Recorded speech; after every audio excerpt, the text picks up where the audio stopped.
वक्त बड़ी खबर जयपुर से है। राजस्थान में 5 विधानसभा क्षेत्रों में उपचुनाव होंगे और बीएसपी उतरेगी चुनावी समर में। 5 जगह घोषित किए जाएंगे उम्मीदवार। बीएसपी राष्ट्रीय कार्यकारिणी बैठक में यह निर्णय हुआ है। लखनऊ में बीएसपी सुप्रीमो मायावती की अध्यक्षता में बैठक में निर्णय लिया गया। राज्य बीएसपी अध्यक्ष भगवान सिंह बाबा भी बैठक में शामिल हुए। भावी निकाय चुनावों में भी उतरेगी बीएसपी। तो इस वक्त ये बड़ी खबर है क्योंकि राजस्थान में उपचुनाव होंगे और उपचुनाव होने 5 विधानसभा क्षेत्रों में, और ऐसे में बीएसपी ने भी जिस तरह से रणनीति तय की है, इस बैठक में बीएसपी अब चुनावी समर में उतरेगी। राजस्थान में भी 5 जगह वो अपने उम्मीदवार घोषित करेगी। बीएसपी राष्ट्रीय कार्यकारिणी बैठक में इसे लेकर निर्णय हुआ है। लखनऊ में बीएसपी सुप्रीमो मायावती की अध्यक्षता में यह बैठक हुई और इस बैठक में निर्णय लिया गया कि राजस्थान के 5 विधानसभा सीटों पर जहां उपचुनाव होने हैं, बीएसपी भी अपना कैंडिडेट मैदान में उतारेगी। राज्य बीएसपी अध्यक्ष भगवान सिंह बाबा इस बैठक में शामिल हुए। भावी निकाय चुनाव में भी बीएसपी उतरेगी।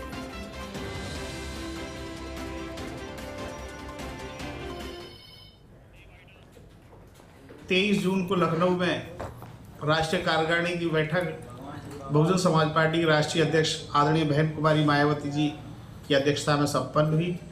उस बैठक में पूरे देश के तमाम जिम्मेदार पदाधिकारियों ने भाग लिया।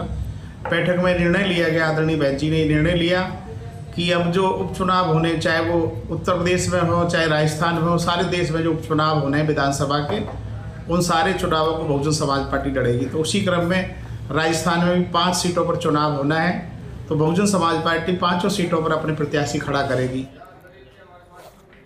और चलिए इस पर बातचीत के लिए पॉलिटिकल एडिटर योगेश शर्मा जी हमारे साथ जुड़ चुके हैं। योगेश जी, बेहद अहम फैसला बीएसपी का, लेकिन सवाल ये कि क्या इस बैठक में यह निर्णय हुआ जहां जहां उपचुनाव होंगे वहां बीएसपी अपने कैंडिडेट उतारेगी, या फिर राजस्थान की इन 5 सीटों पर ही पूरी तरह से तैयारी कर रही है? देखिए, उत्तर प्रदेश में भी जो चुनाव होंगे वहां भी बीएसपी अपने उम्मीदवार उतारेगी, मध्य प्रदेश में भी उतारेगी, ये भी तय हुआ है। राजस्थान में भी बीएसपी 5 जगह होंगी, वहां उतारेंगी। खासतौर से चाहे वो दौसा का चुनाव हो, देवली उनियारा का चुनाव हो, झुंझुनू का चुनाव हो। और आपको याद दिला दूं कि झुंझुनू में एक बार बीएसपी उम्मीदवार चुनाव जीत चुका है। माहिर आजाद बीएसपी के टिकट पर झुंझुनू सीट से विधायक बने थे। इतिहास में दर्ज है ये बात। और बीएसपी का जो कोर वोट बैंक है वो एक 84 की सीट को हम छोड़ दें, जहाँ पर उस अनुपात में नहीं कह सकते दलित वोट बैंक को लेकर, लेकिन बाकी जो 4 सीटें हैं उन पर दलित वोट बैंक का अपना एक निश्चित अनुपात है। और बीएसपी की सोच यही है कि इस बहाने चुनाव लड़ने से कम काडर जो है वो खड़ा होगा वहाँ पर एक नए सिरे से।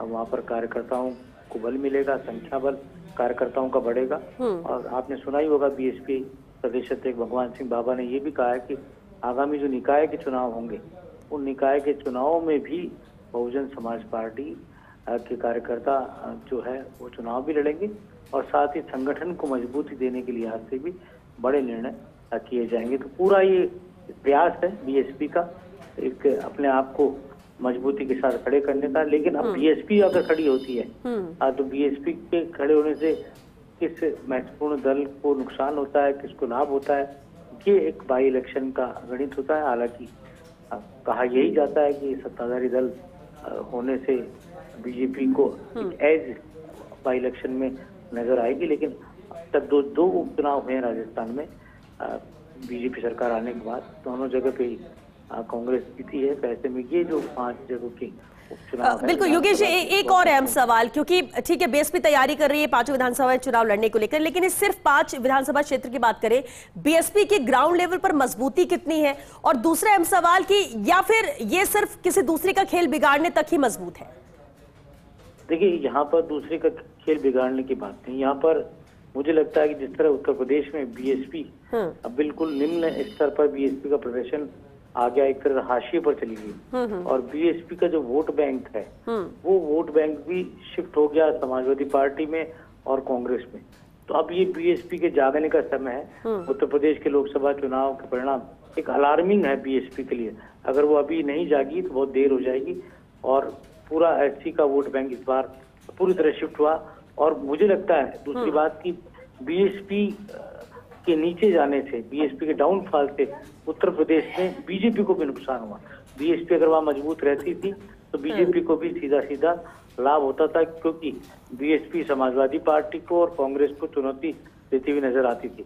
लेकिन बीएसपी का डाउनफॉल वहाँ पर बीजेपी के लिए भी नुकसान दे रहा और कांग्रेस और सपा के लिए फायदेमंद रहा। लेकिन ओवरऑल राजस्थान में भी बीएसपी का जो ग्राफ था वो पिछले कुछ सालों में डाउन हुआ है। उसका एक कारण ये भी है कि बीएसपी के जो विधायक चुनाव तो जीतते हैं हाथी के सिंबल पर और बाद में वो हाथ के साथ चल जाते हैं और अपनी निष्ठाओं को वो भंग कर देते हैं।